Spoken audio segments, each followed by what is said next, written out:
Hello, welcome friends. Today we are going to start English. First of all, अब हमारा topic है How to speak English. English कैसे बोलें. बहुत से बच्चे क्या करते हैं, वोकैबुलरी लर्न करने लगते हैं, वर्ड्स मीनिंग लर्न करने लगे. आप आज लर्न करोगे, कल भूल जाओगे. 2 दिन याद भी रखोगे, लेकिन तीसरे दिन फिर भूल जाओगे. सेंटेंसेस क्या ज़रूरी है. आप एक इसका मेथड यूज़ कर लोगे, समझ जाओगे. हो सकता है कुछ टाइम बाद फिर भूल जाओ. अगर आपको इंग्लिश बोलनी है, if you want to speak English, then first of all you will have to understand about atmosphere. मैं आपको एक एग्जांपल देता हूँ. सपोज एक बेबी है, वो 1 to 2 ईयर का है, 1 से 2 साल का है. At this time he can not speak English. He cannot speak anything. But after some time, after 2 years, in this session, he is unable to write. ये लिख नहीं सकता, लेकिन बोल सकता है. आप इसे बुलवाओगे, कहो बेटा पापा, he can say that पापा. इसी तरीके से एक छोटा बच्चा लिख नहीं सकता लेकिन बोल सकता है, अगर आप उसे बुलवाना चाहो तो इसी तरीके से आप अगर इंग्लिश बोलना चाहते हैं तो आपको आसपास का जो एटमॉस्फेयर है, जहाँ आप रहते हैं, वहाँ आपको कुछ इस तरीके से क्रिएट करना पड़ेगा कि मोस्टली लोग इंग्लिश में बात करें. अगर आप ऐसा नहीं कर सकते, आपने देखा होगा बहुत से लोग पूरा सेंटेंस, पूरी कम्युनिकेशन इंग्लिश में करते हैं. अगर आप ऐसा नहीं कर सकते तो एटलीस्ट वो वर्ड यूज़ इंग्लिश में कीजिए जिन्हें आप हिंदी और इंग्लिश दोनों में जानते हैं. लाइक कमरे को हम रूम कहते हैं. आप कमरे को आगे से एज अ रूम बोलिए, रूम. इस तरीके से बहुत से वर्ड हैं. आसमान, आसमान को आगे से स्काई बोलिए. जो सेंटेंस आप पूरा इंग्लिश में नहीं बोल सकते, उसे 2 या 3 वर्ड जिसकी आप इंग्लिश जानते हो वो बोलिए. लाइक आप बट का यूज़ कर सकते हैं, लेकिन कहीं कहीं पर बीच में अगर बात बट की आए तो बट बोल दीजिए. क्योंकि, बिकॉज, बीच में अगर आप इनका वर्ड यूज़ करोगे तो 100% आपकी जो इंग्लिश वो हल्का लेवल पर जाने लगेगा.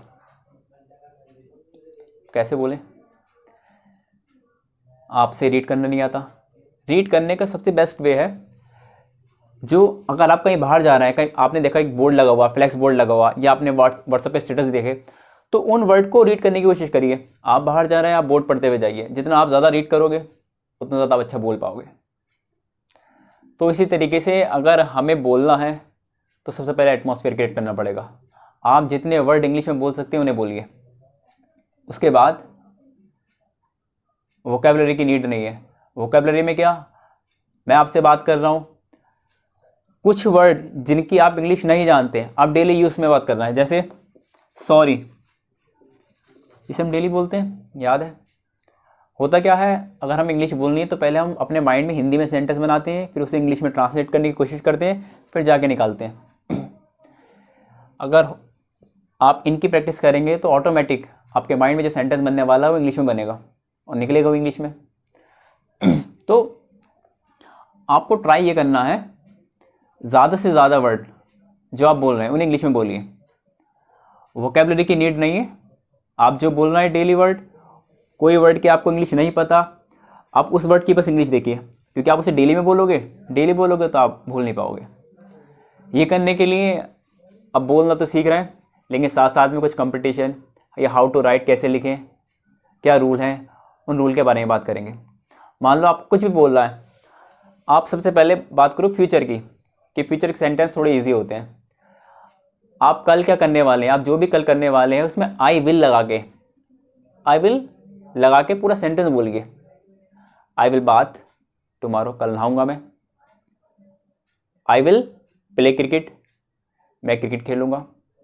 सिर्फ आई विल लगा के आपको पूरा सेंटेंस बनाना है और बस फोकस करना है कि मैं अपनी जो बात कर रहा हूँ वो पास्ट में बात कर रहा हूँ, प्रेजेंट में बात कर रहा हूँ या फ्यूचर में बात कर रहा हूँ. अगर मैं कोई भी सेंटेंस, अपनी कोई भी बात फ्यूचर में बताना चाह रहा हूँ तो बस मैं आई विल लगाऊंगा, आई विल, और पूरा सेंटेंस जो भी होगा वो बोलता रहूँगा. फोकस करना है, बस विल ज़रूर बोलना है मुझे, विल या शैल. आप जनरली अगर विल बोलेंगे तो करेक्ट है आपका सेंटेंस, आपको विल लगा के बोलना है. बस फोकस किस बात पे करना है कि मैं फ्यूचर पर बोलना चाह रहा हूँ या फिर प्रेजेंट या पास्ट पर। तो चलिए इस तरीके से स्टार्ट करते हैं। पहले थोड़ा सा हम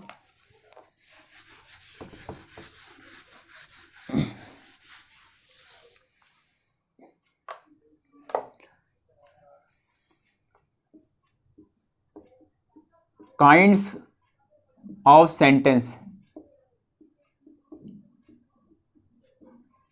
सेंटेंसेस के टाइप देखते हैं हम, कितने तरीके का होता है ये।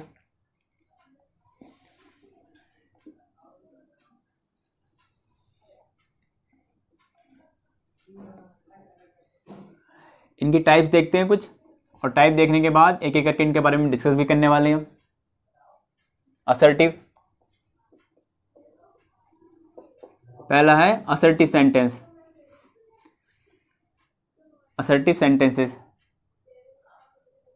या इसका दूसरा नाम है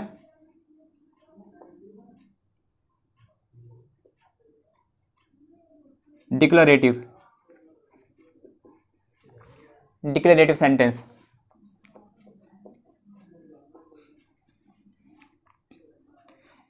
आगे बात करते हैं, एक होता हमारा इंट्रोगेटिव,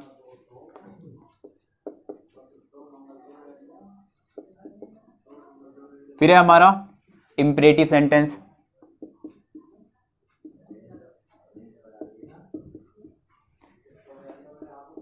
फिर है हमारा ऑप्टेटिव,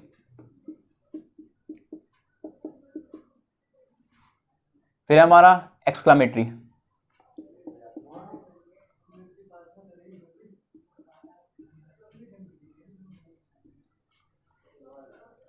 ये हमारे 5 प्रकार के सेंटेंस हैं। इसके बारे में बात करते हैं। असर्टिव में क्या होता है, जो हम सिंपल सेंटेंस बात करते हैं, इंडेफिनिट हुआ, कंटिन्यूस हुआ या नेगेटिव हुआ, वो सब इसके अंदर जाते हैं। लाइक हम बात करते हैं फ्यूचर सेंटेंस की या पास्ट सेंटेंस की, प्रेजेंट सेंटेंस की, विच आर नॉट इंट्रोगेटिव, जो इंट्रोगेटिव ना हो। फ्यूचर, पास्ट, इसमें क्या होता है, इसमें स्टेटमेंट दी जाती है, आई विल गो, मैं जाऊंगा, असर्टिव सेंटेंस या डिक्लेरेटिव। इंट्रोगेटिव क्या होता है, क्वेश्चन होता है, इसमें आपको पता है इसमें क्वेश्चन पूछे जाते हैं या फिर करे जाते हैं इंट्रोगेटिव में। इंपरेटिव में क्या होता है, इसमें आपको कमांड दी जाती है या ऑर्डर करा जाता है या फिर रिक्वेस्ट करी जाती है। ऑप्टेटिव में क्या होता है और एक्सक्लामेटिव में क्या होता है, इसमें विश की जाती है, प्रे की जाती है, या आपको कर्ज दिया जाता है, श्राप दिया जाता है। और एक्सक्लेमेशन, इसमें होता है एक्सक्लेमेशन, एक्सक्लेमेशन। तो इस तरीके से हम बात करेंगे कि करके इंट्रोगेटिव क्या, इंपरेटिव सेंटेंस, ऑप्टेटिव और एक्सक्लेमेटिव सेंटेंसेस क्या होते क्या हैं। सबसे पहले हम बात करने वाले हैं असर्टिव और डिक्लेरेटिव सेंटेंसेस के बारे में। तो चलिए स्टार्ट करते हैं। ये हमारे 5 टाइप के हो गए, 1 2 3 4 5 टाइप के सेंटेंसेस हमारे पास। तो चलिए स्टार्ट करते हैं। सबसे पहले हम फ्यूचर के बारे में।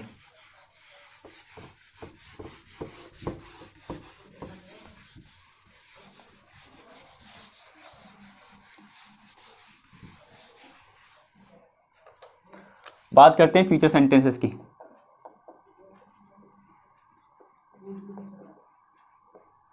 जनरली सब प्रेजेंट कराते हैं, यहाँ पहले फ्यूचर कर रहा हूं। फ्यूचर सेंटेंसेस ये होते क्या है, आपको पता है, एक होता है सिंपल फ्यूचर,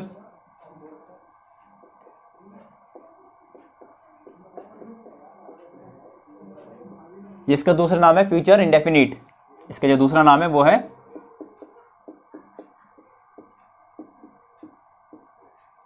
फ्यूचर इंडेफिनिट। इसी तरीके से फ्यूचर कंटिन्यूस आएगा, फिर फ्यूचर परफेक्ट, फिर फ्यूचर परफेक्ट कंटिन्यूस। तो सबसे पहले हम बात करते हैं सिंपल फ्यूचर और फ्यूचर इंडेफिनिट की। हमारा फर्स्ट सेंटेंस का ए पार्ट, क्योंकि हम हिंदी से इंग्लिश सीख रहे हैं, तो अगर आप कभी डिक्शनरी खरीदें तो हिंदी टू इंग्लिश वाली खरीदनी है, नॉट इंग्लिश टू हिंदी। तो चलिए बात करते हैं फ्यूचर सेंटेंसेस की। सबसे पहले इसकी पहचान मैं हिंदी में बता रहा हूँ। जो भी सेंटेंसेस होंगे, इन सेंटेंसेस के लास्ट में, अंत में क्या मिलेगा हमें? गा, गी, गे। क्योंकि हम कंपटीशन के बारे में बात करेंगे तो हमें इंग्लिश में भी पहचान होनी चाहिए। तो इसकी आइडेंटिफिकेशन मैं इंग्लिश में बता रहा हूँ। आपको किसी भी सेंटेंसेस में विल या आपको देखिए शैल, जनरली शैल का यूज़ कम होता है, कहाँ होगा मैं बताता हूँ। विल या शैल के साथ वर्ब की फर्स्ट फॉर्म दिखे, वो सेंटेंस कौन सा होगा? वो होगा सिंपल फ्यूचर। इसका दूसरा नाम है फ्यूचर इंडेफिनिट का। इसे बनाते कैसे हैं उसके बारे में बात करते हैं। सबसे पहले इसमें आता सब्जेक्ट, सब्जेक्ट। उसके बाद इसमें आता है विल या शैल। उसके बाद इसमें क्या आता है? वर्ब की फर्स्ट फॉर्म। और उसके बाद आता है इसमें ऑब्जेक्ट। विल कहाँ लगेगा, शैल कहाँ लगेगा, बात करते हैं आगे। देखिए जनरली क्या होता क्या है, आई और वी के साथ लगता है शैल, बाकी जो भी बचे सबके साथ लगता है विल। लाइक यू, दे या नाउन, नाउन या किसी का नेम हो, इन सब की जगह क्या लगता है? विल। अगर आप इसका अपोजिट लगा दें, इसकी जगह लगा दें शैल और यहां लगा दें विल, तो वो कंडीशन होती है किसकी? डिटर्मिनेशन। आपने दृढ़ निश्चय कर लिया कि मुझे करना ही करना है, तो आप उल्टा लगा दो विल के साथ। जहां विल लगने वाला है वहां शैल, जहां शैल लगने वाला है वहां विल। या आप किसी को धमकी दे रहे हैं, आप उसे धमकी दे रहे हैं, तो आप उल्टा करके लगा दो। तो जनरली हम करते हैं कि हम आई के साथ अब विल लगाते हैं। क्यों लगाते हैं? क्योंकि हमें उस चीज़ को करना ही करना है, तो इसलिए क्या लगाते हैं? उल्टा लगा देते हैं, आई विल। तो बात करते हैं पहला सेंटेंस। मैं घर जाऊंगा। तो मैं सब्जेक्ट, मैं की इंग्लिश होती आई। फिर है विल या शैल, जाऊंगा ही जाऊंगा तो लगा दिया मैंने विल। अब जाने की, ये है हमारी मेन वर्ब होती है गो, फर्स्ट फॉर्म लगानी है, ना वेंट करना है ना गन करना है। कहाँ जाना है मुझे? घर। मोशन होगी तो मैंने टू लगा दिया है। I will go to home, मैं घर जाऊंगा। इस तरीके से आगे बात करते हैं।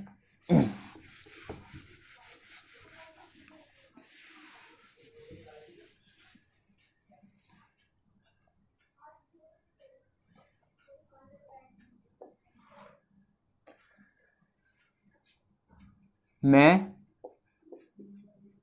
तुमसे जल्दी मिलूंगा। आई, मैं की इंग्लिश आई, फिर विल या शैल, तो आई के साथ मिलूंगा ही मिलूंगा, तो चाहो तो आप विल लगा दो, ये मर्जी आपकी शैल लगा दो। तो आई विल। अब है हमारी मेन वर्ब मिलना, मीट, किससे मिलूंगा? यू से। बचा हुआ जल्दी, सून, मैं आपसे जल्दी मिलूंगा। अब मीट यू सून। इसे अगर मैं इसे रीड करूं तो रीड करने के तौर पे बोलूंगा मैं I will go to home. और इसे मैं अगर स्पीक करूं तो मैं इसका क्या कर दूंगा? I'll go to home, I'll go to home, I'll meet you soon, I'll meet you soon। तो यहां से इसका क्या कर देंगे? फॉर स्पीक, स्पीक के लिए आई विल नहीं करेंगे, I'll go to home। तो ये तो थे आपके अफर्मेटिव सेंटेंस। अब बात करते हैं इसमें नेगेटिव की। तो वो भी देख लेते हैं। नेगेटिव में क्या करना है, जस्ट ये तो थी सिंपल हमारे। अगर मैं बात करूं नेगेटिव तो इसके बाद एकदम नेगेटिव लग जाना है। जैसे बात करते हैं अब नेगेटिव की। नेगेटिव में क्या होता है, इन दोनों के बाद क्या लग जाएगा, यहां नॉट लग जाएगा, यहां नॉट। मैं घर जाऊंगा, अब मैं कर रहा हूं मैं घर नहीं जाऊंगा, तो विल शैल के बाद नॉट लग जाएगा। I will not go to home. मैं तुमसे जल्दी मिलूंगा, मैं तुमसे जल्दी नहीं मिलूंगा, तो नहीं का लग जाएगा, विल के बाद शैल के बाद। I will not meet you soon. अब बात तक करते हैं इंट्रोगेटिव की।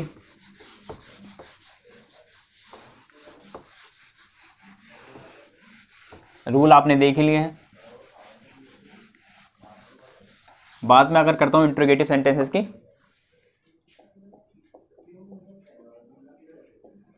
ये है इंट्रोगेटिव। इसे कैसे बनाते हैं तो इसे बनाने का जो वे है, विल या शैल, यह है हमारा स्टार्टिंग में, प्लस सब्जेक्ट प्लस वर्ब की first form plus object plus question mark. अगर क्वेश्चन वर्ड आ जाए तो क्वेश्चन वर्ड, और ये बचा हुआ सब ऐसे ही। क्वेश्चन वर्ड कौन सा, व्हाट, वेयर, हाउ, व्हाई, वो वर्ड उसकी इंग्लिश होगी ये। बाकी सारा ऐसे उतार देंगे।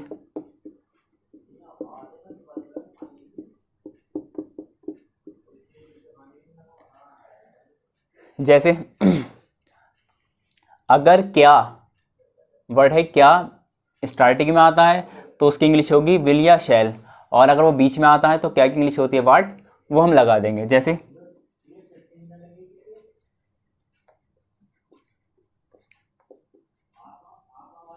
क्या तुम पत्र लिखोगे, तो क्या स्टार्टिंग में आया तो लगा देंगे विल, तुम, उसके बाद सब्जेक्ट है विल यू, फिर वर्ब की फर्स्ट फॉर्म, लिखना, खाना पीना, रोना धोना, ये सब क्या है, वर्ब है, लिखना। Will you write, object letter, letter है हमारा object. Will you write letter.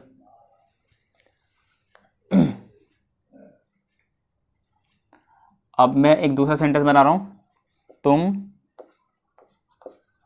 क्या लिखोगे। अब यहां जो क्या है वो बीच में आया, बाद में आया, तो इस क्या की इंग्लिश होती है, क्या की इंग्लिश होती है व्हाट, वो हम लगाएंगे व्हाट, फिर लिखेंगे will helping verb, what will question word, subject तुम की इंग्लिश यू, फिर main verb what will you right. इसी तरीके से और भी है, जैसे कुछ इंटरेस्टिंग दिखाता हूं मैं आपको। हम कभी मार्केट जाते तो बोलते हैं तुम क्या खाओगे,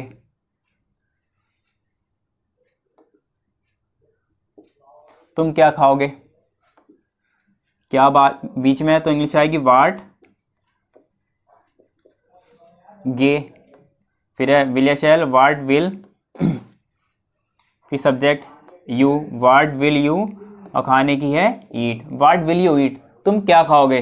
और हम कभी कभी इसका रिप्लाई देते हैं जो तुम खिलाओगे, जो तुम खिलाओगे। तो ये वाला जो सेंटेंस है ये तो इंट्रोगेटिव है, लेकिन ये इंट्रोगेटिव सेंटेंस नहीं है, क्योंकि इसमें क्या, कैसे, कब, कहां कुछ नहीं आया। जो तुम खिलाओगे, जो की इंग्लिश होती है जो की, और क्या की, दोनों की इंग्लिश होती है सेम व्हाट। व्हाट की जो हिंदी है वो है तुम, सॉरी क्या, या फिर जो, तो जो तुम खिलाओगे, व्हाट विल यू है, तो यह है इंट्रोगेटिव, और पहले लगा दिया मैंने यू, व्हाट यू विल। तो यहाँ देखिए, यहाँ जो हेल्पिंग वर्ब है, यहाँ सब्जेक्ट से पहले आई है, सब्जेक्ट से पहले आएगी हेल्पिंग वर्ब तो वो है इंट्रोगेटिव, और अगर हेल्पिंग वर्ब सब्जेक्ट के बाद है तो वह है simple sentence. What you will, और खिलाने की होती है फीड, जो तुम खिलाओगे। या कोई नेक्स्ट, तुम, अगला है तुम कहाँ जाओगे।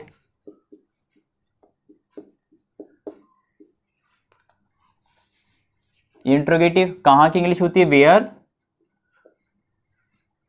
फिर विल या शैल, तो विल लगा देंगे, वेयर विल, फिर सब्जेक्ट है तुम, यू, और जाना गो, वेयर विल यू गो, तुम कहाँ जाओगे।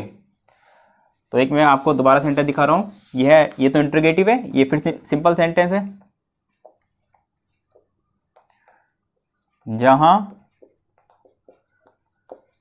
तुम जाओगे,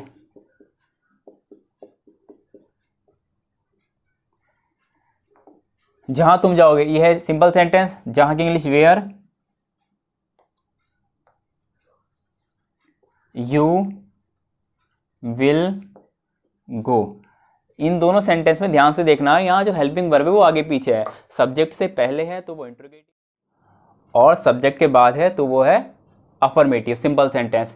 इसी तरीके से आपको करना क्या है, आई विल लगा के सेंटेंस बोलना है, जो चीज़ आपको कल करने वाले हैं, मैं कल सुबह उठूंगा, फिर मैं स्कूल जाऊंगा, फिर मैं पढ़ूंगा, फिर मैं खेलूंगा, आई विल लगा के वो सेंटेंस बोलने हैं। इस तरीके से आप बोलोगे तो आप डेफिनेटली जल्द इंग्लिश सीख पाओगे। Thank you for watching.